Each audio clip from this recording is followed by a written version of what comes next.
Bienvenue sur Mama Enjoy Life. Je suis de plus en plus ravie de vous retrouver, je vous avoue, parce que vos commentaires, que ce soit sur Instagram ou que ce soit sur la chaîne YouTube Mama Enjoy Life, m'encouragent et surtout me mettent de plus en plus à l'aise avec cette émission parce que je constate qu'elle est utile. Donc, bonheur de vous retrouver pour un nouveau sujet. Alors, après avoir abordé la santé de maman et notamment au travers les soins naturels, la deuxième chose qui me semble prioritaire lorsqu'on apprend qu'on est enceinte, c'est l'organisation autour des achats. Parce qu'il y a des choses à acheter en priorité et parce qu'il faut se préparer financièrement. C'est-à-dire que même si la grossesse arrive de façon impromptue, on a quelques mois avant l'accouchement pour pouvoir quand même préparer un budget. Du coup, c'est parti pour le vif du sujet. Je commence avec, selon moi, la première des choses à acheter le plus tôt possible, le berceau. Parce que dans le matelas de bébé et dans les éléments de son berceau, il y a des substances chimiques.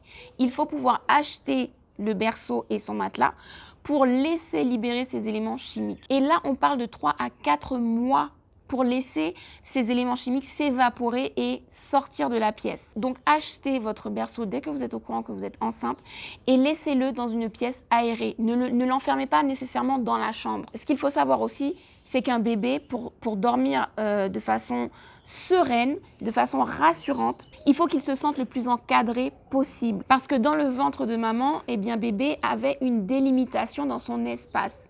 Et lorsqu'il perd cette délimitation quand il arrive dans ce monde, il est déstabilisé. Donc le meilleur moyen pour qu'il soit rassuré, qu'il ait un sommeil le plus long possible, c'est de pouvoir mettre autour de lui une délimitation, toujours dans la sécurité, de façon à ce qu'il ne s'étouffe pas. J'ai opté pour une baignoire pliante, puisque par souci de place, je pourrais la poser contre le mur. Voilà. Donc là, je vais la déplier, c'est super simple et rapide. Tadam! Donc il y a juste à pousser ça et à déplier ça. Et à l'inverse, quand on range, on pousse ça vers le haut et ça se plie. En plus, c'est une baignoire qui se déplace facilement, qui peut être amenée dans le jardin ou sur la terrasse et qui peut servir de piscine lorsqu'il fait beau. Prenez les transats en mousse. Ça va épouser la forme de bébé. Bébé sera beaucoup mieux dans l'eau. Même pour vous, ce sera beaucoup plus pratique. Le transat, voilà, qu'on accroche, qui est attaché par des sangles. Hop là. Et ce qui est bien, c'est que contrairement à d'autres transats plastiques que j'ai vus qui sont rigides, c'est que là, c'est tout mou. Donc, ça va s'adapter à son corps.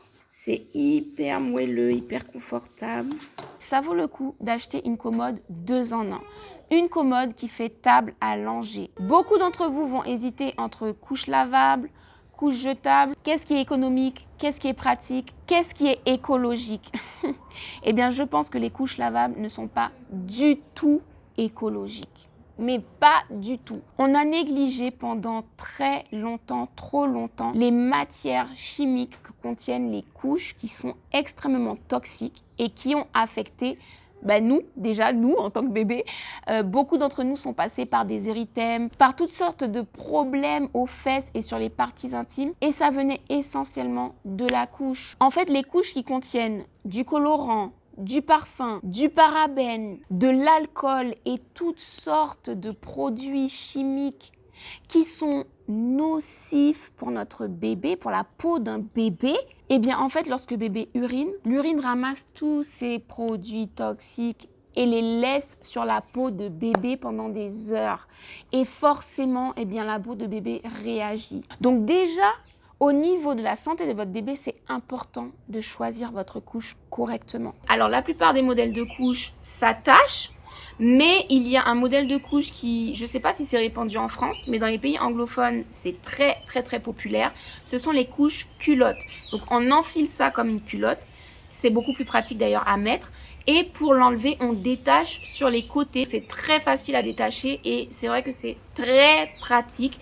Je vais y revenir plus longuement dans la vidéo sur les voyages avec bébé parce que pour le coup, quand on voyage avec bébé, quand on doit le changer dans l'avion, quand on doit le changer dans un aéroport, c'est beaucoup plus pratique de prendre la couche culotte. Alors ensuite, un achat aussi très important, c'est l'écharpe de portage. Je vous recommande l'écharpe de portage pour 2 raisons.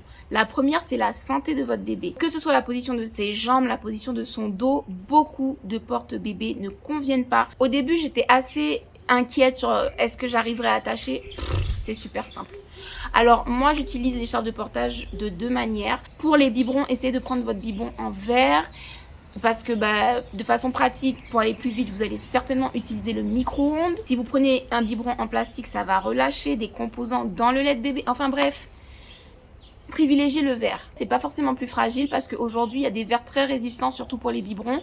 Donc même si vous faites tomber le biberon, il y a peu de chances que ça se casse. Si vous achetez des jouets qui ont des piles, soyez sûr qu'avant qu'il passe le pas de votre maison, ce jouet soit vissé.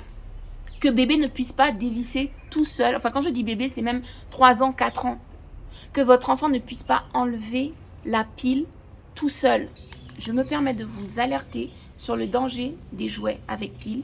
Il faut que votre jouet soit scellé et qu'il n'y ait que vous, avec un couteau ou avec un tournevis, qui puisse enlever la pile, remettre une autre pile. J'espère que cette vidéo va vous permettre de déstresser parce que moi, j'ai été assez paniquée. À 7 mois, j'avais absolument rien acheté puisque j'étais en train de voyager à gauche, à droite.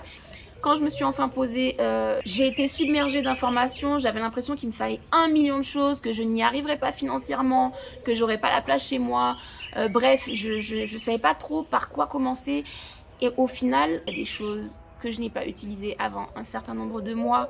Il y a des choses que je n'ai pas utilisées du tout. J'ai vraiment jeté mon argent. Donc voilà, mon but dans cette vidéo est de déblayer pour vous, dans votre esprit, ce qui est vraiment prioritaire, ce qui est vraiment nécessaire aussi. Si votre budget est serré, si votre espace chez vous est limité, voilà, si vous avez certaines contraintes, je vous assure que ce que je vous ai dit dans cette vidéo suffira. Rendez-vous sur Grandeur Noire TV pour la version intégrale.